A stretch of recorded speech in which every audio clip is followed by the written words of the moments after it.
Et on poursuit avec Schneider Electric. Les cours de la multinationale industrielle ont engrangé près de 4% en une semaine.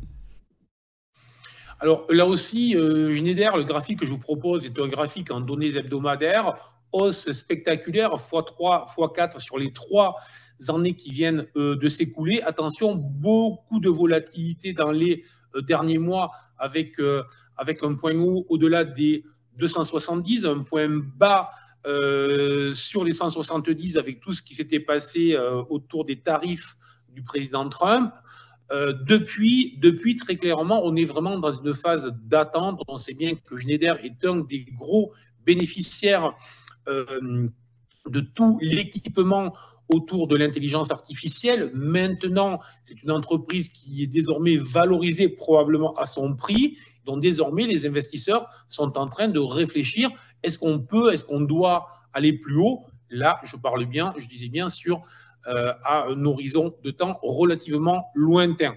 Donc, mon conseil pour le moment, c'est un conseil de prudence. Je dirais que ce n'est plus trop marché pour des investisseurs long terme. C'est une action qui est en train de redevenir très intéressante pour les traders ou les investisseurs moyen terme, parce qu'effectivement, à long terme, l'action semble être inscrite désormais plutôt dans une phase de latéralisation, un point haut autour des 270, un point bas autour des 170.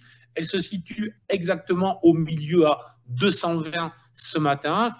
Alors, il faudrait vraiment que l'action repasse au-delà des 230 et si possible au-delà des 245 pour commencer à retrouver une dynamique.